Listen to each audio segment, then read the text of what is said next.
Hey, unicorns. Today, I wanted to share my story. I had recorded this a while back, actually almost 2 years ago, on a different podcast that I had started. And I was listening back to it. And even in 2 years, I have changed so much. When I recorded the original story, I start out saying that this is a podcast for high vibe entrepreneurs, or I actually don't remember exactly what I said, but it was so funny because I'm listening to it and I was like, oh wow, I sound so low vibe.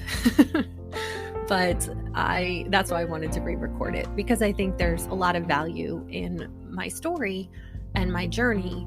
And I guess when I originally recorded, I was still in a transformational period, trying to figure out what it all meant and the reason and where I stood and where I was going. So here is Kendra 2.0 retelling my story and sharing it with you guys. I hope it resonates and I hope you get something from it. And I just want you to know that no matter what you're going through right now, you are not alone. Your situation, although may seem completely unique and nobody understands, I promise you somebody out there has gone through it, has come through it. They're on the other side, and all it takes sometimes is just reaching out to find your tribe. So listen in, grab a cup of coffee, let's go.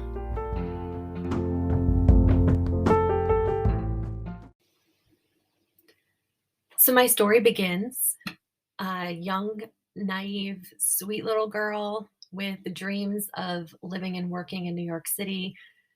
I decided that was coming in the package of becoming a designer.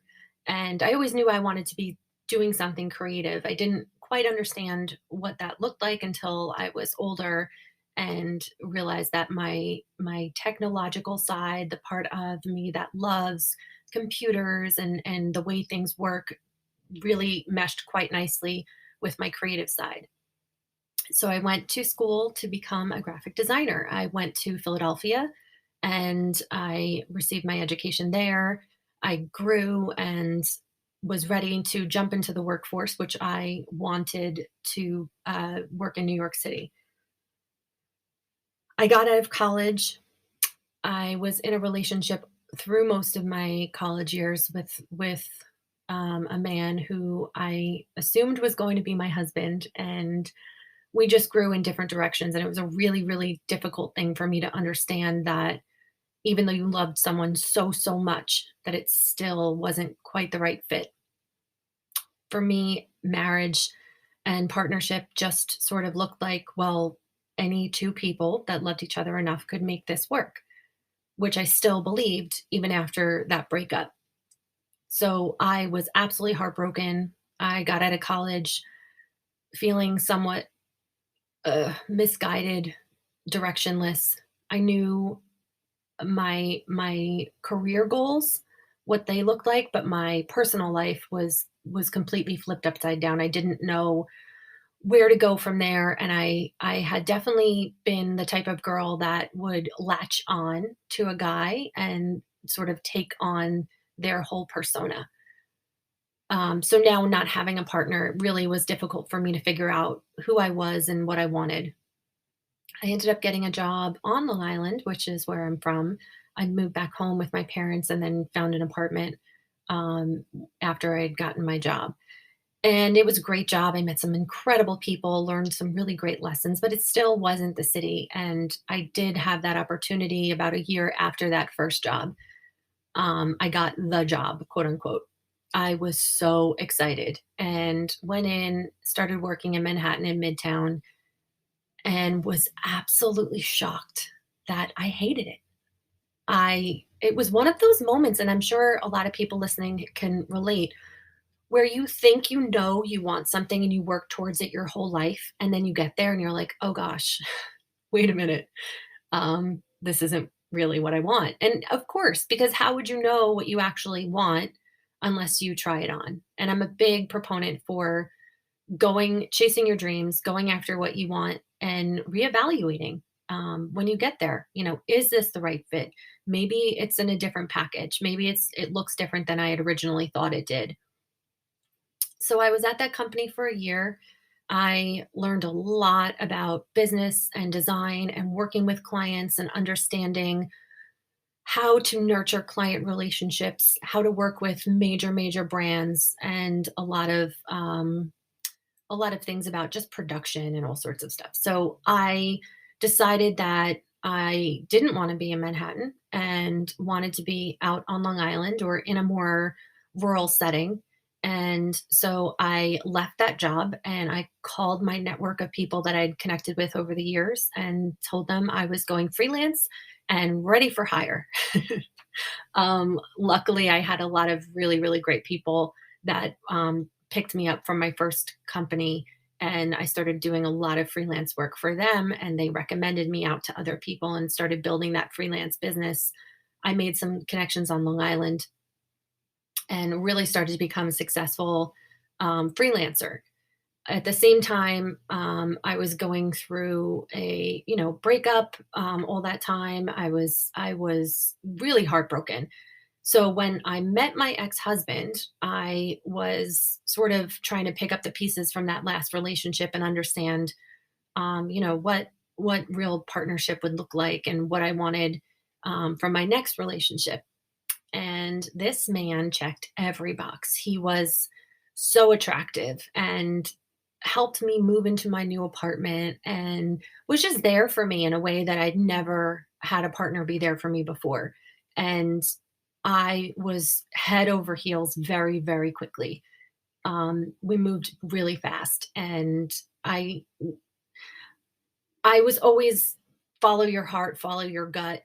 Um, Looking back, obviously, I see so many red flags and what I should have seen, but just being so young and not having a whole lot of experience with relationships at that level, it just seemed all, so faded. Everything was so smooth and going so well. And, but very quickly, things started to get weird and unravel. And I didn't really quite understand what was happening. I just knew this wasn't exactly what I thought it was going to be. um, there were insecurities around him speaking with other women, um, just sort of not telling me where he was, not being very open. And I didn't, I was told that I was being jealous and crazy. And, um, you know, y- why would I be with you if I was going to be with someone else? And so it was a lot of trusting this person that I really wanted to trust because I loved him and I thought he was the coolest and just like I said, he really filled every checked every box that I was looking for. So these other things just sort of I pushed them to the side even though I felt like maybe they were not aligned with what I was looking for. It was okay. They would change, they would get better. Of course he wouldn't cheat on me this early. Of course he wouldn't cheat on me if he was going to be living with me. Like why why would somebody commit to you but then on the side really not be committed to you? And I hadn't met a personality type like this before either. So this was my first experience with someone who could look you in the eye and lie very earnestly. I really had never met anyone like that before. I thought I had a pretty good judge of character, and I realized that I was blinded by a lot of things. But specifically, this narcissistic personality type that I was just unaware existed. So we moved in together, we got engaged. Even through the engagement, there were so many arguments and things that I saw that I didn't like. But I didn't also realize that I could ask for the things that I needed, or be more forceful. I was very much put into this box of here's what I want you to be. And it was such a slow progression. I don't know if anyone that's listening has been in a relationship with a narcissist before, but it starts out rainbows and unicorns. And very slowly over time, before you know it, you are doing everything according to their rules. And they define what love is, what marriage is, what partnership is, what parenthood looks like. They make all the rules, and you don't even realize that you're going against your grain until it's too late. And then you are kind of stuck. So it took it took a lot for me to open my eyes. I think a lot of people in my life probably saw things were a little off, but I also hid most of it. So, there were so many things that I just never told people. I never talked about our arguments. I never talked because it was embarrassing. The things that we would argue about, and then I would come to the table with, here's something that I really think is off. And by the time we were finished with the conversation or the escalated argument, I was apologizing. So it took a lot of build up over many years to realize, like, hey, wait a minute, this isn't okay. Our my s There were a couple straws that I'd say broke the proverbial camel's back. There were many times where I know I should have left, and there were times where I know I shouldn't have made the choices I made. Um, Even when he proposed, I remember looking at his face and just thinking, you know, I was very overweight at the time. I was extremely insecure, and knowing what I know now about narcissists, I know that somebody who's very empathetic and nurturing, especially like an empath personality and a narcissist, they go together hand in hand. They are like moths to a flame. They are very attracted to each other because they both get out of each other what they need. I needed someone to take care of, and he wanted to be taken care of, and have that power over a person. So the first time I think I realized for just a split second that I could make another choice, I could turn around and not go down this path was when he proposed. And I knew in my core that this wasn't right, but I was so insecure. And I had these stories and timelines in my head that oh gosh, I had to be married by the time I was 25. And God forbid I have my first child after I'm 30. And, all these things that you're kind of grown, that are sort of your story in your head as you're growing up, like what a woman's life looks like and the timelines around that. And I knew I wanted the kids and the house and the marriage and the dog and like the typical picket fence, but it wasn't quite the picture I had in my head with this man, but I didn't say no because I didn't think I might have another opportunity to have all those things without saying yes in this moment. So, and I did love him. I really did. I just wished he was different, which is so ridiculous now thinking about it because, like, okay, yeah, you love someone, but they're never going to be the person you really want them to be. Um, because people don't really change. I mean, they always kind of are who they are. And that's not his fault. It's just this is who he was. I had a real hard time noticing it and seeing it and calling it out. And I didn't have the courage to say no and to say yes to me instead. I thought, okay, well, this is going to get me the other things that I want, the baby, the house. I never really thought about, would we be able to sustain a marriage with our personality types together? The answer is no. So I said yes, and I was excited, and he was excited, and but there were things going on in the background that I wasn't sure of. I had an idea that he was cheating on me. I had an idea that he was talking to other women. I was always told that I was insane, that I was jealous, that I was just insecure, that I needed to, lose weight or look better. And then I wouldn't be so insecure and I wouldn't be so jealous. Um, so we went forward, we got married, and we had our first child. That was, I was so excited to make that choice. And we had this cute little rental house that we had. And so we had our baby. And the saddest part for all of that beginning stuff was, again, like the idea that you have in your head of what things are going to look like. And I just thought, wow, like none of this is turning out the way I wanted. I wanted, to bring our son up in a certain way. And it wasn't happening that way. I didn't have a partner who was there all the time, who really supported me. I think it was more anger in the beginning that he wasn't getting the attention he used to get. So he was just gone a lot.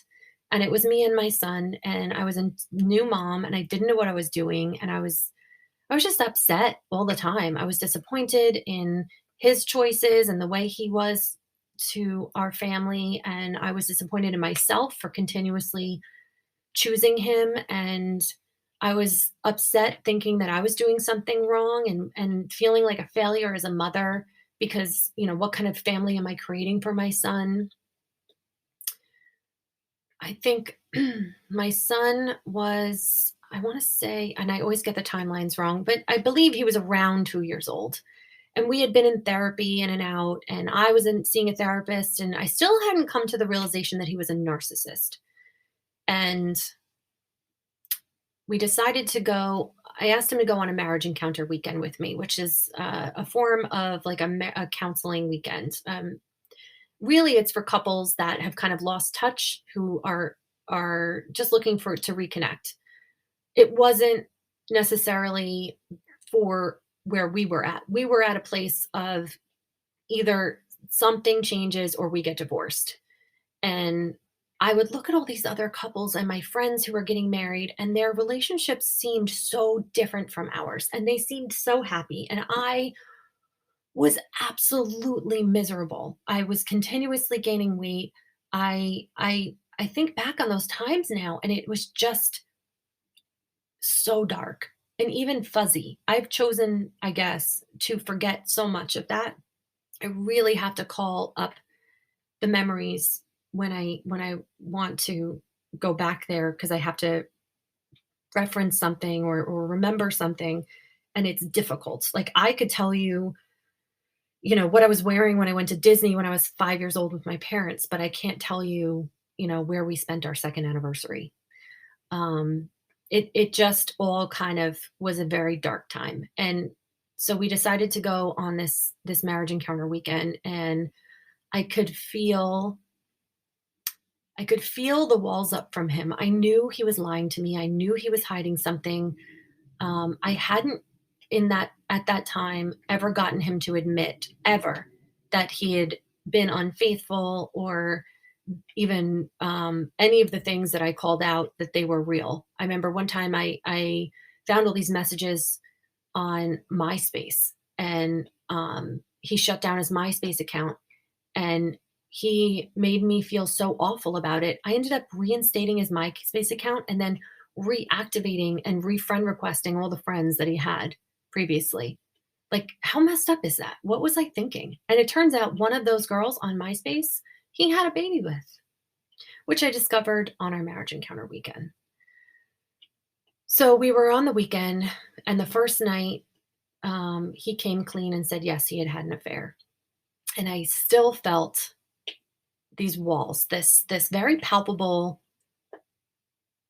block between us. And I connect to people in a really palpable way, where it's just a visual energy. I feel it. I feel when somebody is being sincere, when somebody has their walls down, when someone's being vulnerable. And I knew there was still something there. So the second night, and after the first night when he told me he'd been unfaithful, I was so relieved, because I knew, okay, we can get past this. If he's wanting to get past it, if it's something that he's regretful about and wants to move forward, and it was a mistake, I just knew there was something else. And the other thing is, I felt like, oh my God, I'm not crazy. That was such a huge relief for me to have some sort of insight into myself again. Because when you're with someone like this and they tell you for years and years, you're nuts. The things you're thinking, you cannot trust your gut. You cannot trust your own thoughts.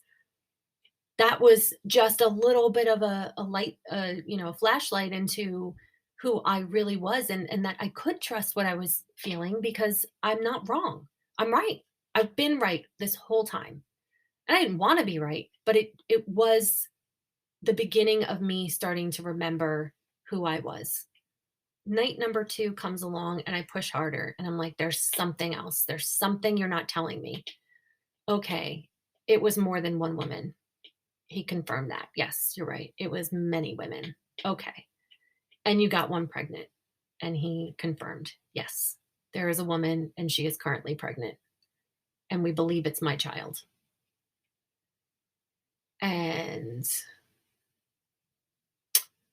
I was just devastated because I knew the picture I had in my head of what my family could be and that we could get past this and create something because there was real stuff there. There was a real connection, but it was shrouded and messed up by all this other stuff. So like I think, looking back, yes, there could have been a connection there, but it was unsustainable. It was like momentary and fleeting, and it was never anything that could really be sustained because he was always going to go back to his true nature.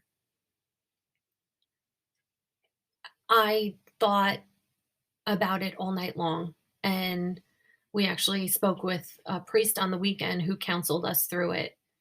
And I think he was actually trying to tell me, like, you can't move forward with this man.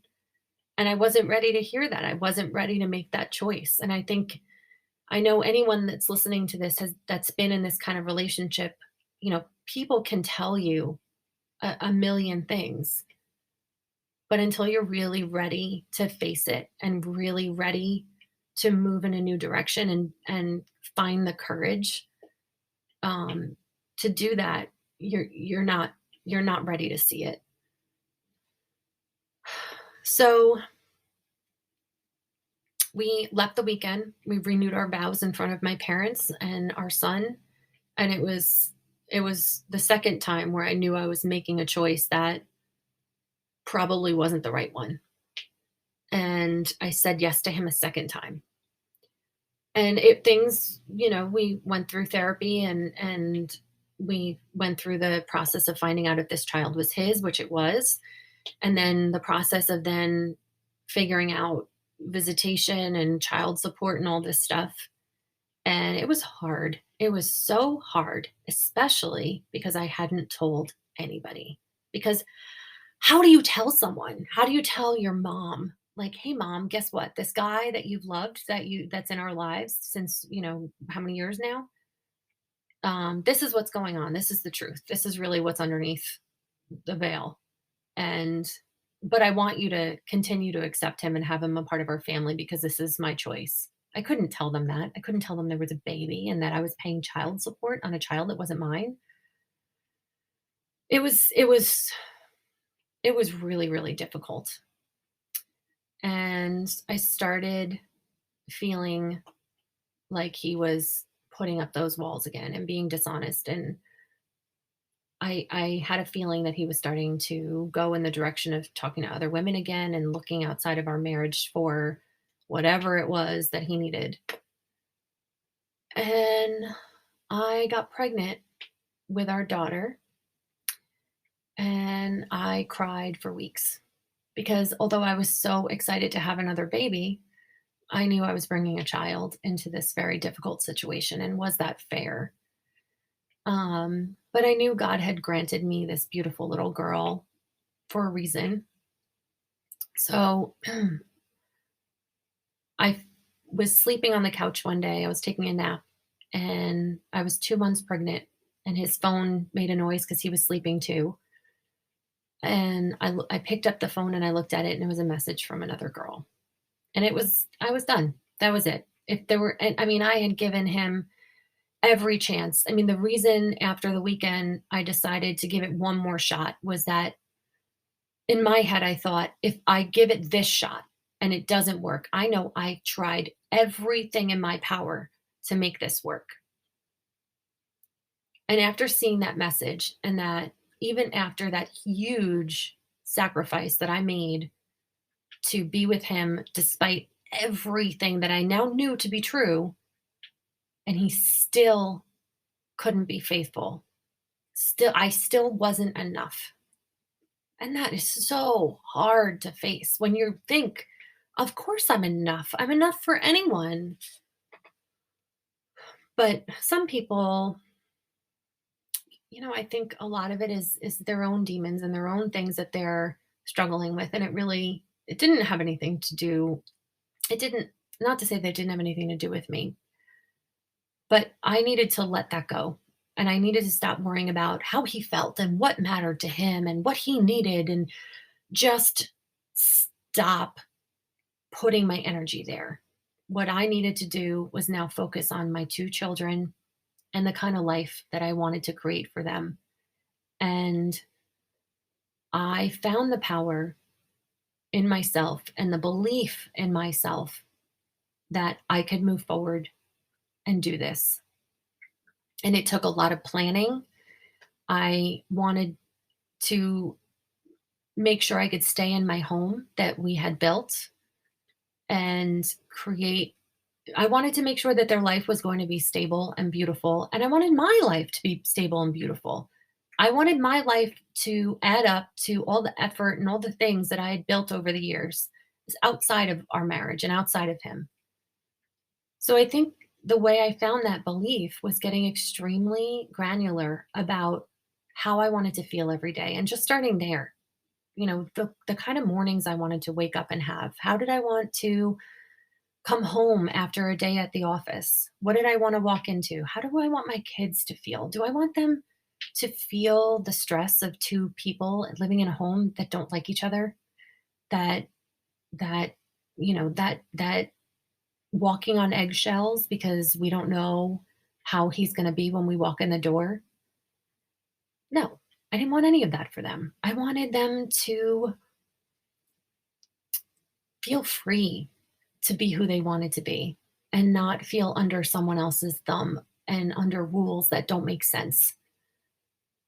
So I planned and I vision boarded and I journaled and I really figured out, what does this life look like? And then reverse engineered that. Okay, I need to make this amount of money a month to be able to keep this home, pay all our bills, and be comfortable. So how do I do that? I worked my ass off and built my business up even more than it already was. I made sure that we had reserves and that I knew what our monthly budget was going to be.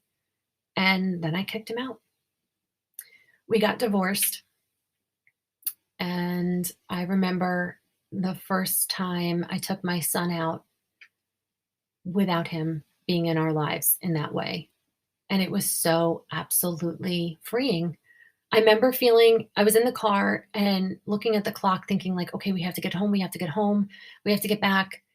And then I realized like, oh, wait, no, we don't. We can do whatever we want. And it changed everything. We got to make the rules. I got to guide these kids and be an example and show them that you can create anything you want. You just have to believe in yourself and make aligned action. And that's what I do every single day. There's been so many points in my life where I've had to overcome something really difficult. This was only one of the first times. And every time I look back and say, gosh, how did I do that? It's always been the same process. How do you want to feel? How do you want your life to look? What do you want to wake up and feel every single day? Where do you want to go? What do you want to achieve? What are your goals? Figuring out what my mission in life is. And what are my core beliefs? Really being very clear about what those things are, and then creating an action plan around that. That's what I've done every single time. And it's been such a beautiful journey and it's never ending. And now my hope is to inspire other women to realize and remember their power and who they are at their core, and wake up out of this fog that they're in and realize, oh my gosh, I can create anything I want. I want that for all of you. I want you guys to find the belief in yourselves that I found in myself. And if you can't, borrow mine, because I believe in you and I know you can do this.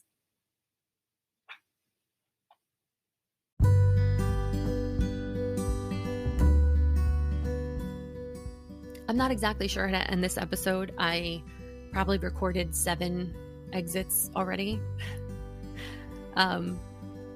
It's scary. It's scary to share something so personal and intimate, but I wanted to share that because I asked my guests to do that. So, I wanted to share my own story so that, they feel comfortable doing that. And I think there's value in sharing our stories. I think it resonates with people. Everyone's going through something, and somebody right now that's listening to this might be going through exactly what I went through. And to hear that it's overcomable, that, to use a quote from Marie Forleo, everything is figure outable. There's nothing that we can't overcome. And I think I've overcome so many things in my life because I was able to develop true belief in myself and really fall in love with who I am and just keep growing her and elevating her and unfolding who I am at my soul's level. I think one of the most important things in developing that true belief is, watching for signs, listening to the things that come into your atmosphere, looking at the things that come into your eyesight, but you must spend time in quiet and being introspective, because as much as the outside stuff can influence and help guide us, the real answers are inside of you. So meditation, journaling, whatever it is that allows you to get familiar with who you are, especially when you're going through trauma. There's so much time spent with your energy going out, whether you're taking care of other people or dealing with something outside of yourself. It's quite enlightening to go back inside of yourself and rediscover who you are, because we're always changing. So who I was at 5 versus who I was at 16 versus who I was at 25 and who I am today at 41. Just so many different evolutions there. And what have I learned in these 41 years? And, what's important to me, and how do I want to move forward for the next 41 or even the next 41 minutes? What do I want that to look like? And I wouldn't know that unless I spent a lot of time being quiet and listening to my own thoughts and getting really, really personal with my soul and understanding what makes me tick. Who am I? I think especially after a trauma, you don't know who you are because you've spent so many years not paying attention and not caring about yourself. So if this is you and you've just experienced something like this and you're looking to figure out, how do I find that belief in myself? I don't know who I am. How could I even love myself? Because I don't even know who the heck I am. You need to sit down and get quiet and reintroduce yourself to yourself. Find the things that you love, the beauty, the things that you want to keep. And if there are things that you want to let go of, figure out how you let go of those things. If you don't like the way you react to certain situations or relationships in your life, or you've changed over time and maybe the things that you used to believe in and feel were aligned aren't anymore. Nobody else can answer those things for you. You have to do it yourself. There's a certain amount of work here that has to be introspective and has to be with your own heart and your own soul. So I encourage you, if this is you, to sit down and whatever feels right for you. Some people love journaling. I don't like writing so much. I enjoy writing, but not the physical act of writing. My hand doesn't keep up with my thoughts. So for me, I really, really enjoy voice journaling. That's one of my biggest tips. If your brain moves too fast and maybe you have ADHD like me, voice journaling has been a godsend. And the nice thing about that is you can listen back to your thoughts, which is just the coolest, because now you're listening to someone else talk to you and it feels like therapy almost, but it's actually just you guiding yourself, which is kind of cool. But whatever method works for you, spend time with yourself. It's important. Be in the quiet. Just listen to your own thoughts and start to remember, oh, this is who I am. Okay. And this is what I love about myself. And this is why I'm beautiful and freaking amazing. And I think you're going to really love what you discover.